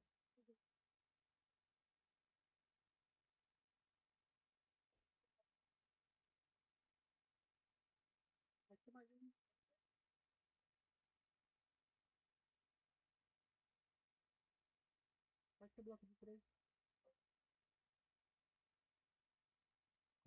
Boa noite, gente. Primeiramente, muito obrigada por todas as falas, foram muito boas. Eu fiquei especialmente animada com o Alexander, que é psicólogo, porque uma coisa, eu sou de Relações Internacionais, tenho bacharel, e uma coisa que eu penso muito desde a graduação é que eu sinto que não tem debates o suficiente que fazem essa interlocução entre as relações internacionais e a psicologia, que por mais que eu sinto que não, sejam áreas que não são enxergadas como muito interligadas, eu pessoalmente enxergo uma relação gigantesca. Em inúmeros debates, enfim. E aí, nesse sentido, eu queria perguntar para Gabriele, né? Para Gabriele sobre o Think Twice. Foi a primeira vez que eu fiquei sabendo sobre, já segui aqui no LinkedIn, inclusive. Achei muito interessante a proposta. Mas um questionamento que eu tenho muito forte dentro de mim é a questão. Eu achei muito interessante essa questão que você trouxe de trazer uma representação, um reconhecimento institucional do papel das mulheres nesse trabalho de paz, que com certeza, sem dúvida nenhuma, é primordial e com certeza previne que muitos conflitos que a gente nem imagina aconteçam, e desde os primórdios as mulheres assumem esse papel. Mas uma preocupação, a gente tem inclusive o livro famosíssimo da Bell Hooks, que fala sobre as formas de amor, que eu me identifico muito e acho que numa perspectiva não só pessoal, como também estrutural, é extremamente importante nós construirmos comunidades de amor, principalmente entre mulheres, pensando na ascensão do movimento de Red Pill, que especialmente nesse momento a gente tem que se fortalecer e se amar muito, mas ao mesmo tempo eu fico com uma dúvida do quanto às vezes esses movimentos de falar sobre construção da paz e de educação para amor não pode acabar também. E aí realmente é uma dúvida genuína minha, que não é em nenhum momento tentando, enfim, colocar de um jeito ruim, mas é uma dúvida minha também, o quanto talvez a gente fazer muito essa abordagem não acaba silenciando também raivas muito necessárias. Eu não sei se eu estou conseguindo colocar isso da melhor forma possível. E também não acaba colocando um peso e uma responsabilização maior ainda só no ombro das mulheres de ter essa responsabilidade de serem pacificadoras e, enfim, sabe? Eu penso que muitas vezes nós já não estamos nós já estamos nesse lugar, como também acaba sendo incentivado que a gente assuma mais ainda isso, enquanto o outro lado, por assim dizer, fica cada vez mais agressivo. Eu penso até que ponto é a nossa responsabilidade sermos carregadores não, mas movimentadoras pela paz, e até que ponto, como equilibrar justamente a organização das nossas raivas, que são extremamente necessárias até para a gente não adoecer, porque a gente é mais que comprovado que mulheres têm adoecido muito por questões emocionais também, e repreensão de sentimentos como raiva e indignação. Enfim, entender, eu queria te perguntar exatamente isso, qual que você acha que é o equilíbrio entre incentivar pessoas que promovem a paz e que têm essa comunicação não agressiva, por assim dizer, e também garantir que a gente não esteja reforçando um lugar de que mulheres têm que ser só pacíficas e estarem sempre nesse lugar de mediação de paz. Eu não sei se eu fui muito clara, mas é isso. Giovana. Eu vou deixar, então, 15 minutos, acho que dá tempo? 5 para cada, é muito apertado. Porque aí depois a gente abre mais uma rodada, pode ser? Quem gostaria de começar? Tranquilo. Vai cair no colo da Gabriela.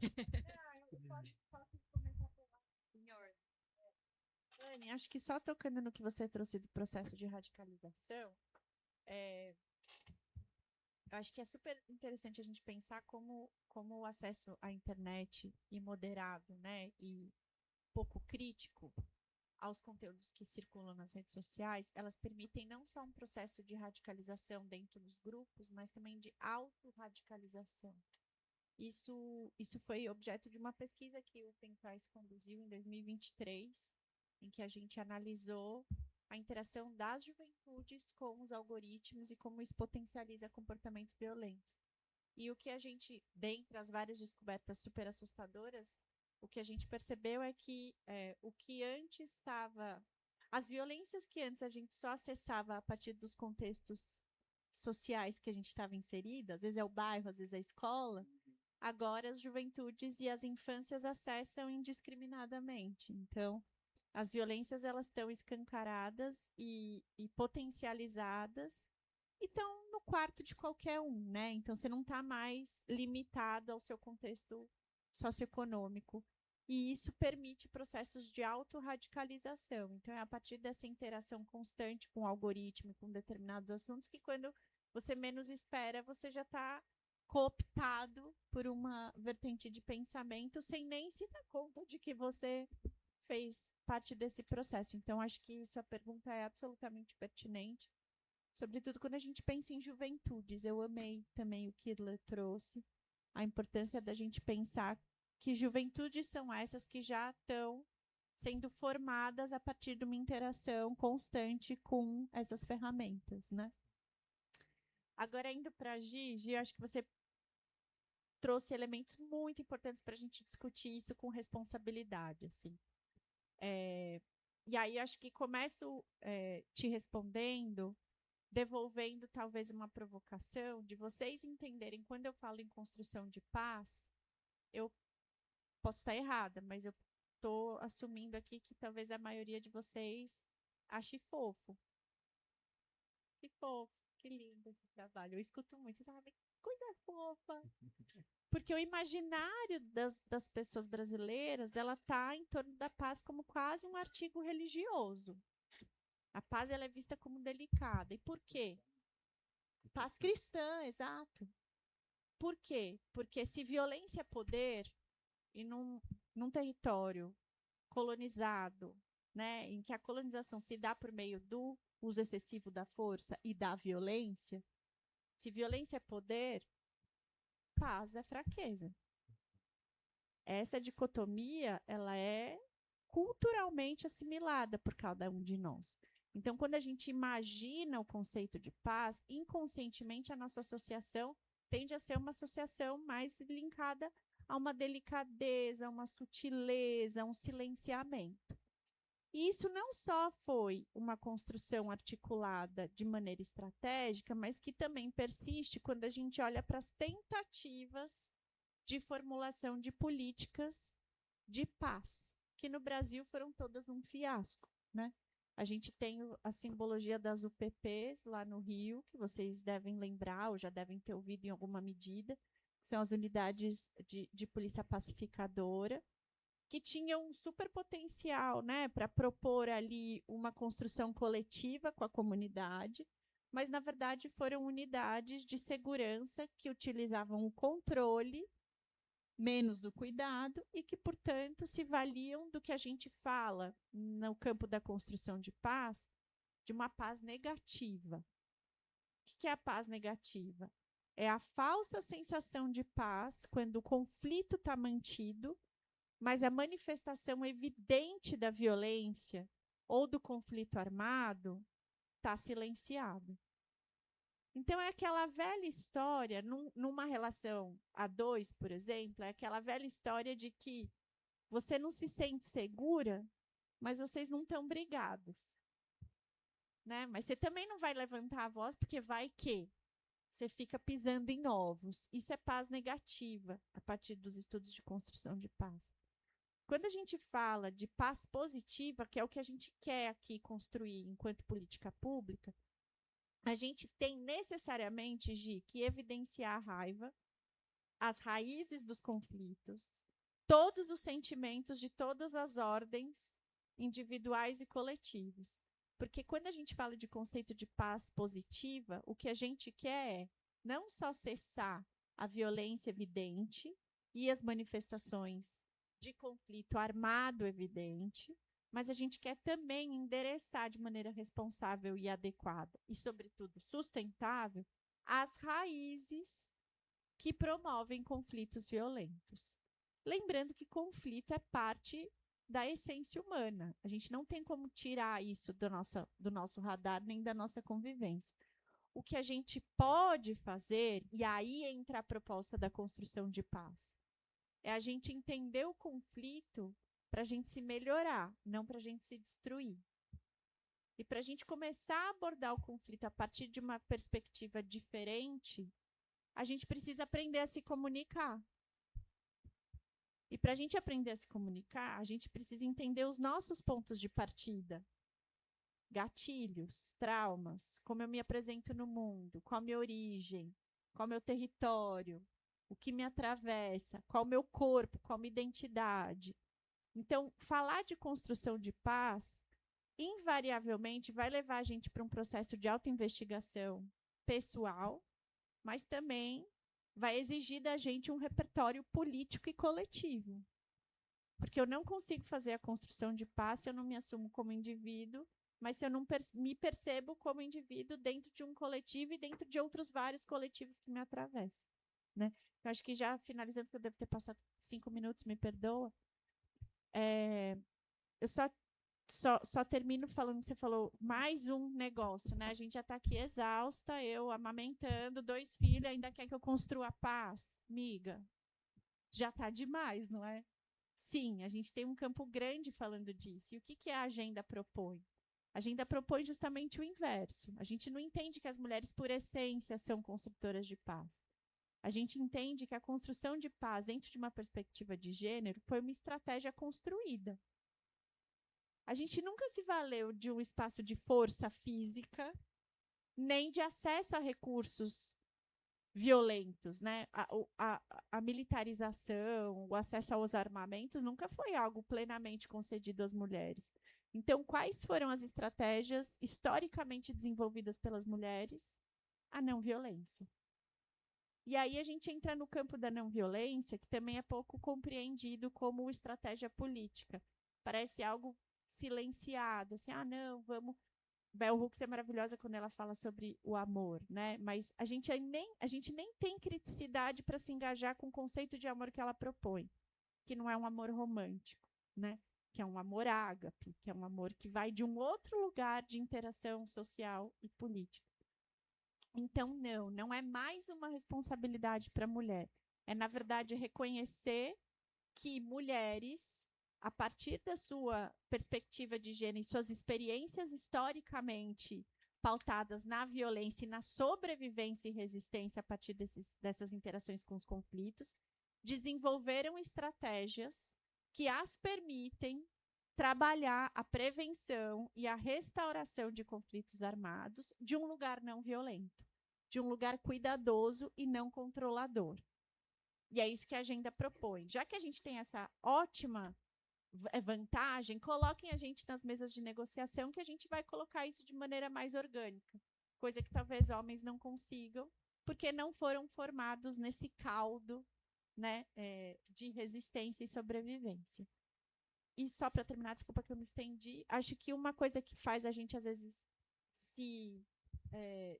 não se perder, mas se confundir nesses conceitos novos, né, que são bastante novos para a nossa sociedade, que são os conceitos de construção de paz e o conceito de não violência, é que nos últimos anos, um termo específico, que é a comunicação não violenta, ela ganhou um amplo espaço na sociedade e nas discussões convencionais. E o termo, ainda que seja um termo interessante, um campo de estudo relativamente propositivo, se mal utilizado, que é o que costuma acontecer pela maior parte das pessoas, ela vira uma grande maquiagem. E aí você passa a ser violento na maquiagem de uma comunicação delicada ou que busca algum tipo de compreensão. E aí você esvazia o termo também. A não violência e a construção de paz, elas são um arcabouço e um repertório político e coletivo muito mais aprofundados do que só esse cunho da comunicação não violenta, que é um elementozinho situado dentro desse guarda-chuva, assim, e que às vezes leva a gente para esse entendimento deslocado, que às vezes pode ser algo muito frágil, quando na verdade é exatamente o oposto. Eu paro aqui, chega, desculpa.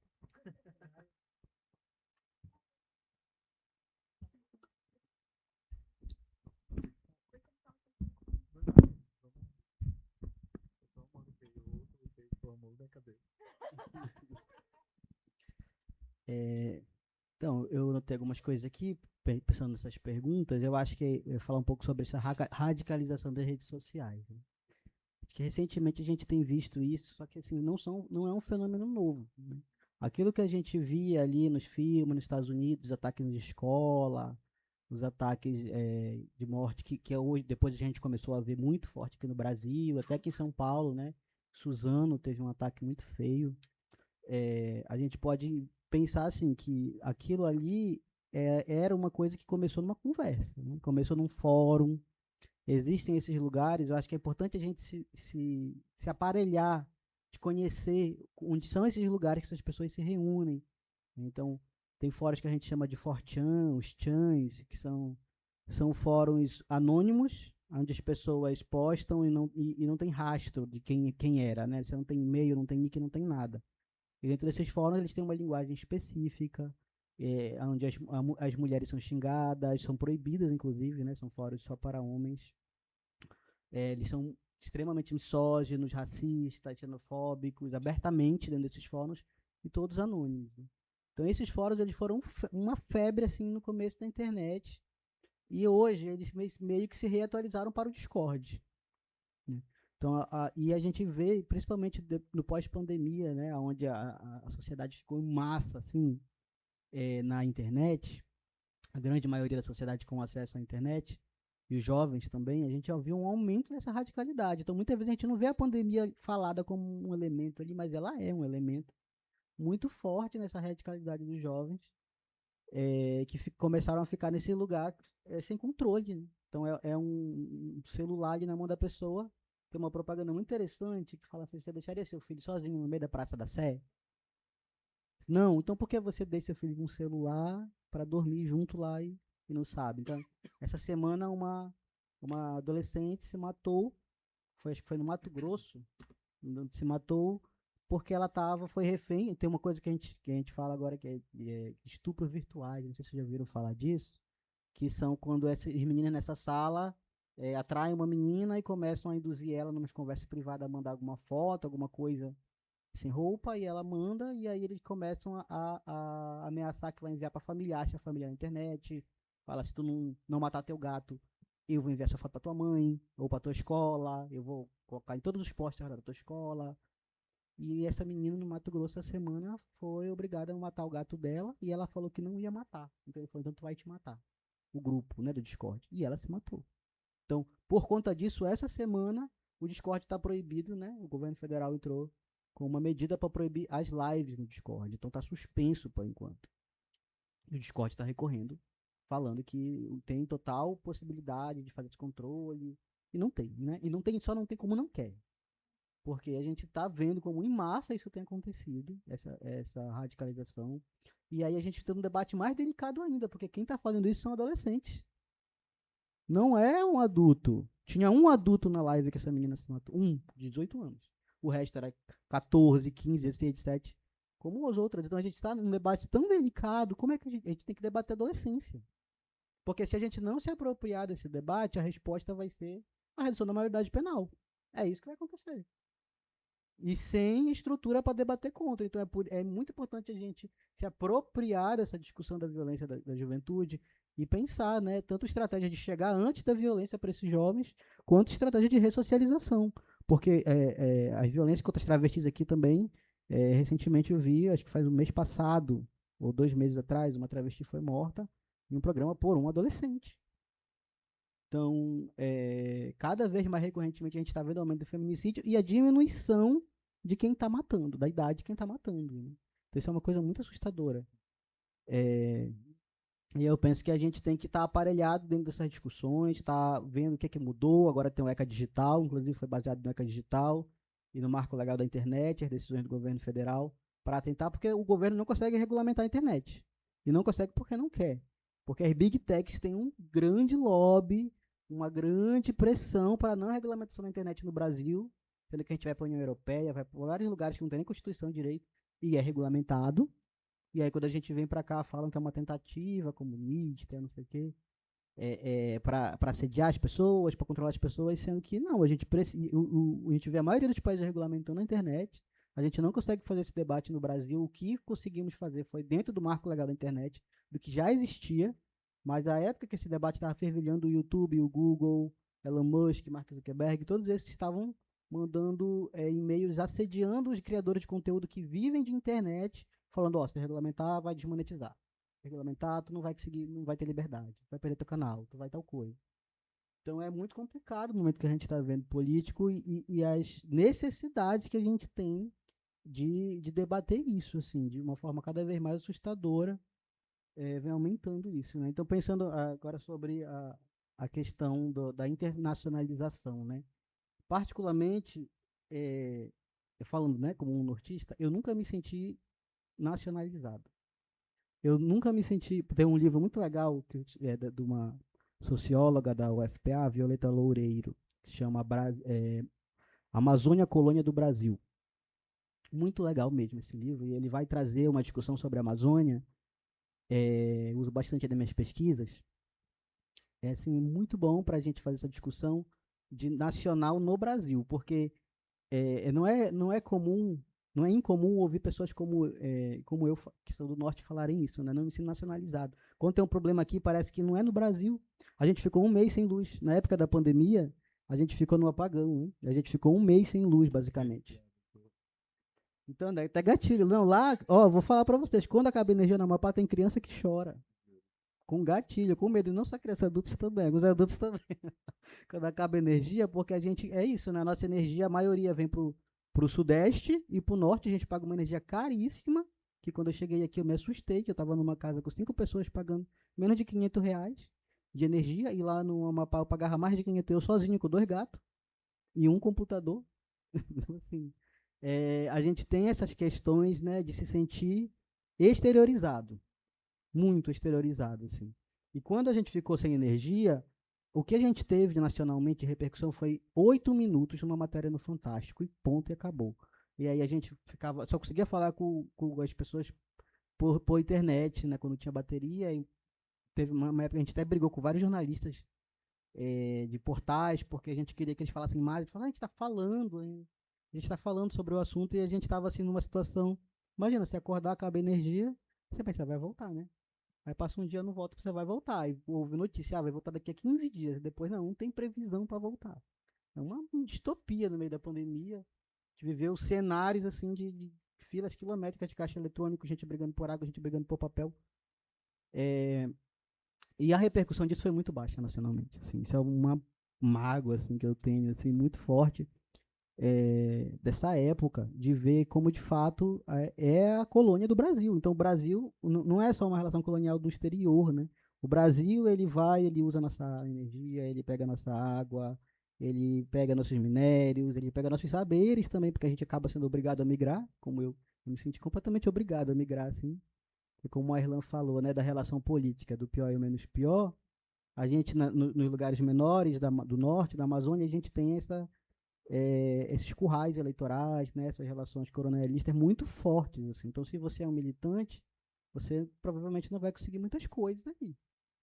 Né, por via do prefeitura e do Estado, você tem que sempre estar numa corda bamba. Então, tem isso de se sentir como fazer para ser mais nacionalizado, né?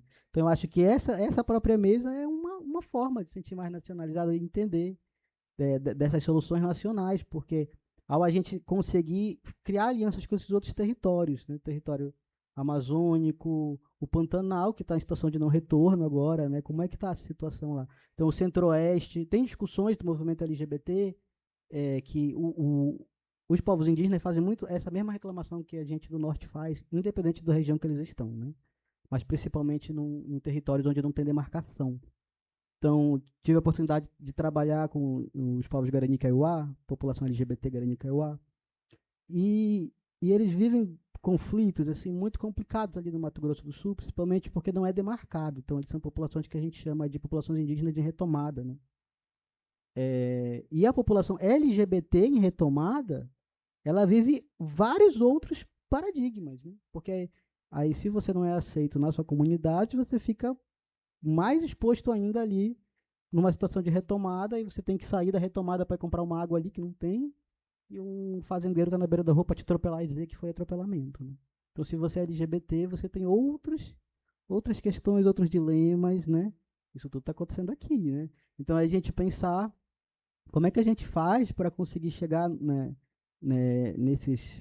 nessas soluções, mas também nessas problemáticas nacionais que estão, como a Irlan trouxe, silenciadas, estão soterradas, né? Então, ali no Mato Grosso do Sul, a gente vê, às vezes, pessoas fazendo um debate muito maior. Eu não estou dizendo que não tem que fazer, tá, gente? Debate sobre a Palestina. Tem que fazer um genocídio, um absurdo. Mas eu vou falar para vocês, ali no Mato Grosso do Sul não acontece muito diferente, não. Então, tem guerras nacionais, né? Tem daquele documentário bem legal no Netflix, Guerras do Brasil, não sei se vocês já viram. Mas se a gente fosse pensar numa edição agora, né, de Guerras do Brasil, gente, tem guerras em muitos lugares acontecendo, assim. Então, assim, propriamente o Baili, como a Irlan trouxe, né? Que é um lugar de resistência, onde a juventude amapaense, principalmente da capital, tenta ir para o interior para tentar fazer alguma coisa sobre isso. Então é importante a gente pensar nessas discussões de conseguir mesmo furar a bolha, porque nada disso vai aparecer na frente de vocês. Não vai. Sem querer, não vai. Né? Tem um movimento muito interessante que eu vi um rapper fazer, bem, um exemplo aleatório, né? Mas ele estava num movimento de tentar enegrecer a vida dele. E aí ele começou uma espécie de desafio, né? Ele começou a só consumir coisas de pessoas negras. E aí ele percebeu que ele teve uma dificuldade enorme para conseguir acessar algumas coisas. Mas que a partir do momento onde ele teve essa intencionalidade de quebrar essas barreiras que estavam ali, ele conseguiu chegar em novos lugares, né, que ele não ia conseguir. Mesmo ele sendo antenado, militante, mesmo ele querendo muito. Né? Então essa intencionalidade nossa de procurar as coisas e tentar enxergar o Brasil, que a gente não tem muita notícia, né? Então, do que a última notícia que a gente teve do Oiapoque, do Mato Grosso do Sul, de Roraima, né? De Rondônia. Então, o Brasil, ele de fato, as soluções estão aqui. Assim. Parece que as soluções estão aqui e que a gente precisa fazer esse movimento muito intencional, assim, muito intencional para conseguir chegar em alguns lugares e conseguir, inclusive, falar dessas outras populações. Aqui em São Paulo, por exemplo, a gente está falando muito da população ribeirinha aqui, né? Que são populações tradicionais da Amazônia, mas aqui em São Paulo tem os caiçaras. Né? Então, os caiçaras, eles têm debates bem interessantes aqui em São Paulo. Participei ali como ouvinte, né, de uma mesa da Flipeia, onde eles estavam trazendo várias coisas bem legais.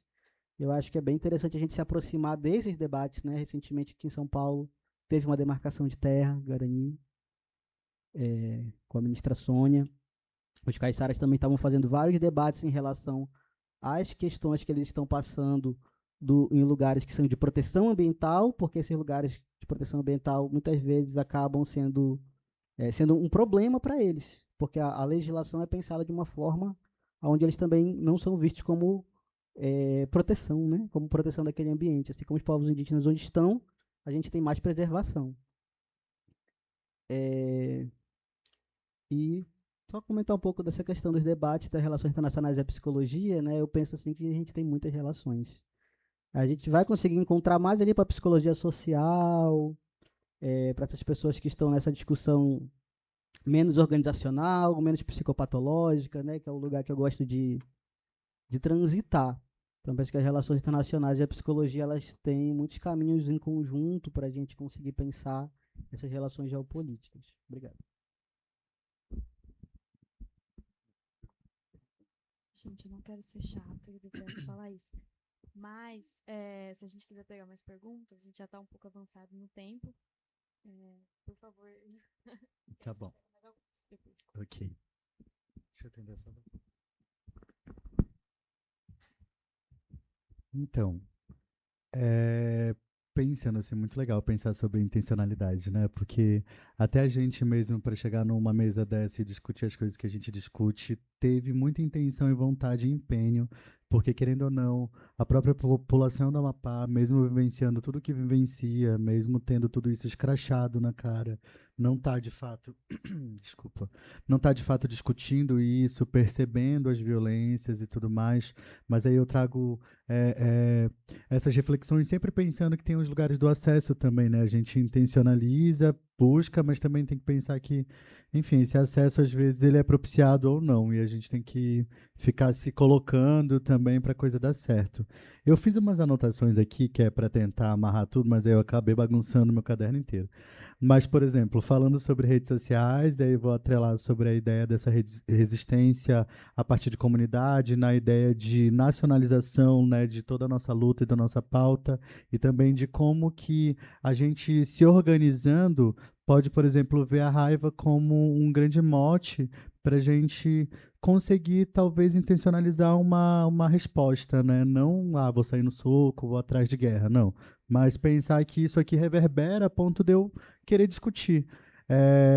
O Amapá bateu esses dias um número absurdo, né? Vou falar sobre o Anuário da Violência, que é bater 347% a mais na taxa de feminicídio do que os últimos anos.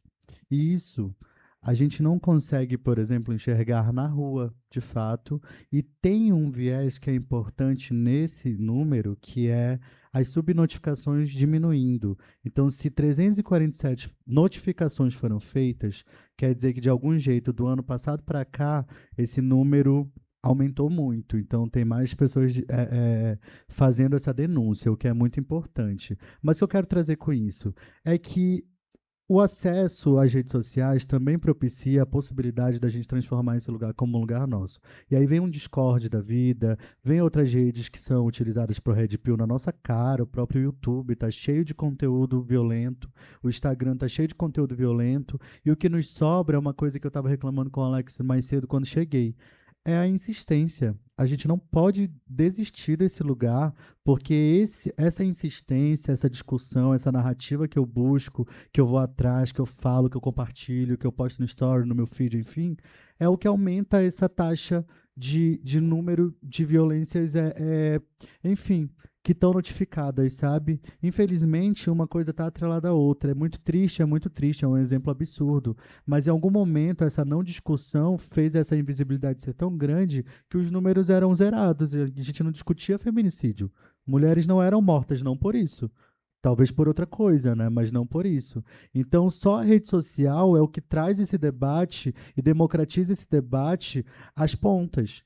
A rede social não é o Jornal Nacional, infelizmente, não é a grande mídia, infelizmente, não são os grandes noticiadores, não são os grandes influencers, não é. São pessoas como nós, ativistas como nós, dentro das nossas áreas de pesquisa, que estamos ali ainda insistentemente, sem descansar, tentando fazer desse um lugar possível. E, gente, eu definitivamente acredito muito, eu acho que eu sou muito esperançosa com tudo, quando eu digo que a rede social não tem que ser um lugar para ser deles e que eu, por exemplo, pessoalmente não vou desistir. A Meta derrubou minha conta com quase 7.000 seguidores que eu construía numa comunidade há 14 anos no último mês.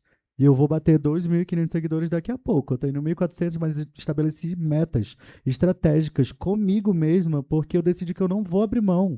Eu não vou abrir mão disso, porque é só essa rede social que propicia o nosso encontro. A gente se encontrou nessa rede social em algum momento da vida. A gente se conheceu e se reconheceu em vários outros momentos por conta dela. Então não tem como a gente literalmente desistir, abrir mão. A vontade às vezes é enorme de não, enfim, consumir, de não supervalorizar, de não participar. Mas definitivamente é só esse sentimento incansável e essa angústia também que nos fazem e tem que fazer insistir, porque a nossa voz ela reverbera em alguns lugares e esse é um deles. Então que a gente não desista.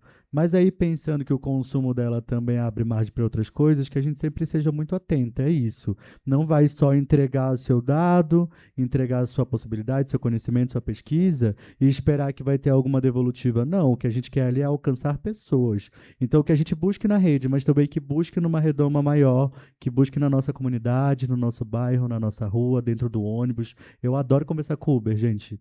Quando eu não converso com o Uber, eu fico mal. Hoje, por exemplo, eu estava tão atolada que eu não consegui conversar direito. Eu queria contar um monte de coisa para ele. A gente viajou quase 1h30, mas eu não consegui. Eu fiquei com um sentimento assim, mas a gente se adorou, tenho certeza.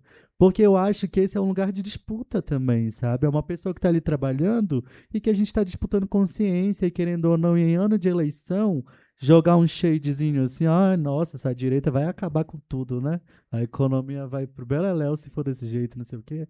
A pessoa vai, no mínimo, ficar pensando, né? Colocar essas coisas na cabeça. Mas entender que, fora da rede social em si, fora dessa manutenção do que são as big techs, existem vidas reais, existem propósitos, existem sonhos e possibilidades. Tem outras pessoas tentando, querendo ser possibilitadas e querendo também depositar intencionalidade em algumas questões. E aí eu vou trazer um outro ponto que é, quando essa instalação do data center em Belém, ela está atravessada por uma coisa muito absurda, que é a proximidade que ela está do grande centro, sabe? Ela está dentro da metrópole, da área metropolitana, dentro de um bairro periférico que, historicamente, já é um bairro hiper marginalizado, que é o Barreiro, onde, inclusive, tem feiras de venda, enfim, essas coisas assim que a gente vê em filme, existe nesse lugar. E escolheram ele muito estrategicamente, porque, na cabeça dessas pessoas, essa é uma população que já não tem nada a perder. Aí vem uma ideia de desenvolvimento. Aí vão instaurar uma coisa gigantesca. Gente, só quem vê e pesquisa sobre a instalação de data center e as populações no entorno sabem que elas falam sobre barulho, sobre a falta de paz mesmo. E a paz no sentido de conforto mínimo, de conforto básico. Belém já não vive conforto térmico. Já falta água, já não tem conforto térmico. Ainda vão ter um desconforto sonoro, que é o mínimo, sabe? Sem silêncio, sem paz. Então, assim, que a gente pense, repense e fique atentas a esses movimentos. Por que que essa instalação foi pensada para esse lugar especificamente? Por que Belém? Por que a Amazônia? Por que esse bairro do Barreiro, sabe? Então, esses porquês, eles têm que movimentar a nossa cabeça. Mas que a gente não desista das redes sociais no sentido de a gente reverbera a nossa voz ainda lá. É muito importante o que vocês fazem enquanto organização. É muito importante que esteja havendo uma live agora das Marias, transmitindo isso, que daqui a pouco a gente vai poder ver a cobertura de vocês, enfim. É muito importante porque assim a gente também gera alcance. Mas que toda discussão também venha munida de consciênciazinha, né? É isso, que a gente pense e repense tudo toda hora. Muitíssimo obrigada. A gente está um pouco avançado no tempo, não sei se mais alguém tem alguma pergunta. Kelly, você quer? Vocês topam? Tá todo mundo para jogo? Então vai, então vai. Então Os seguranças da Gente, faculdade deixa vindo expulsar a gente. achei legal esse negócio. Enquanto eu vou Vai. engolir. Ilan, essa coisa que você falou da gente ocupar as redes sociais, até porque eles estão ocupando. Então a gente também tem que Muito ocupar. E a bem, gente vai fazer o né? quê? Deixar pra. Exatamente. Não pode perder nada pra isso. Tá bom, já vou fazer. Oi, eu sou a Kelly. É, eu sou, fui, era, continuo sendo das Marias. Não sei qual que é o meu, eu não sei qual que é o meu Que status. tudo. Mas, bom, primeiro agradecer. Acho que é sempre muito inspirador, né? A gente ter esse tipo de debate, ter essas falas, porque, e acho que a minha fala vai ser um pouco nesse sentido, é muito cansativo a gente estar nesse lugar da resistência o tempo todo, né? Então, para mim, que também estou né, na sociedade civil, em organização, trabalhando com políticas públicas de gênero, cuidado, tô nas Marias desde 2017, ficar sempre tendo que bater nessa tecla. E é uma disputa permanente, né? Porque os nossos direitos não estão dados e tem gente hoje, em 2026, falando de que não tem que ter direito de voto para as mulheres. Então, isso mostra que a gente realmente tem que estar nesse lugar, mas é muito cansativo, né? E aí a minha pergunta, eu acho que vai um pouco nesse sentido, porque né, o tema dessa mesa é como resistir à crise democrática. E aí, para mim, na verdade, é uma crise democrática, mas é uma crise generalizada de nós enquanto sociedade. A gente falhou enquanto sociedade para tudo, né? O jeito que a gente se organiza, o jeito que, enfim, crise climática, crise na segurança pública, é uma crise generalizada de todos os sentidos. E eu tenho estudado muito no meu pós-doc a questão do debate do cuidado, que vocês trouxeram já um pouco, né, principalmente a Gabriele. Mas que Alex e Irlan também trouxeram um pouco nas suas falas quando vocês trazem a questão da coletivização, né, do coletivo, do comunitário, que eu acho que quando a gente também se aproxima um pouco também dos povos, da natureza, a gente consegue retomar um pouco isso, que está muito mais presente no norte do que aqui, né, eu sou muito do sudeste, então realmente, para mim, eu vejo muito pouco isso, eu acho que a gente perdeu muito. A gente falhou muito porque a gente se afastou muito do debate do cuidado. Se a gente tivesse essa consciência coletiva de que o cuidado, todo mundo precisa de cuidado e que a gente tem que cuidar de nós, né, quanto sociedade, talvez a gente não tivesse vivendo tudo isso, assim. E tudo isso conectado à questão da divisão sexual do trabalho, né? Então, em tempos de crise climática, crise democrática, e em crise da segurança pública, quem que vai estar lá velando os seus filhos mortos por causa da chacina? Quem vai estar lá velando os seus familiares mortos durante a enchente? Enfim, né? E aí isso acho que a gente também pode fazer intersecções com a questão também LGBT, enfim, que são as pessoas que sempre vão estar à margem de receber cuidados, né? Quem cuidam dessas pessoas? E aí a minha pergunta é um pouco, né, em como a gente consegue se fortalecer enquanto resistência, né? A gente está falando de resistência. Que exemplos vocês têm um pouco, né, desse debate comunitário, coletivo, de cuidado, né, das vivências em que vocês estão, e de autocuidado? Vocês pensam em autocuidado? Acho que ele trouxe bastante isso, né? Vamos continuar resistindo, vamos continuar nas redes, mas até quando? Qual que é o limite do nosso autocuidado? Eu tô louco. Como é que a gente, como é que a gente se fortalece assim, também enquanto coletivo para esse autocuidado? Se vocês têm exemplos mais concretos, porque eu acho que isso também é uma forma da gente, né, se fortalecer, se inspirar assim, coletivamente. Obrigada. Essa é a nossa pergunta? Tem mais uma? Ah, tá.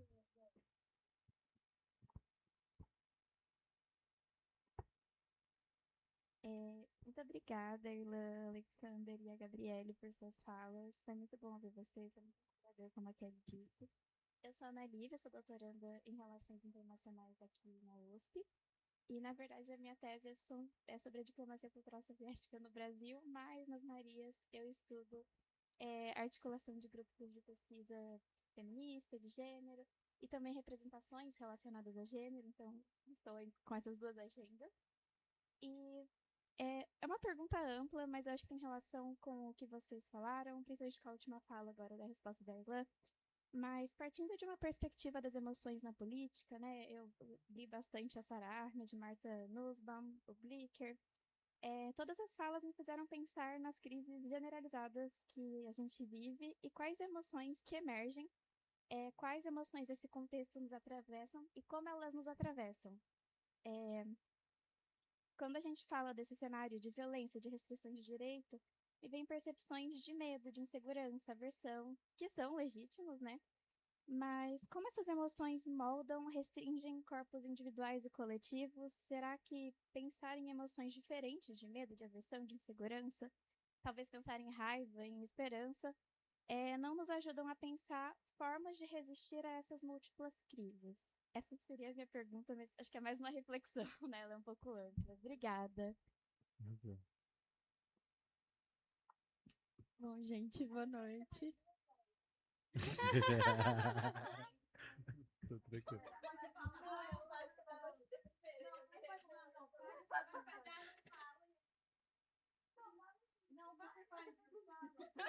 Tá bom.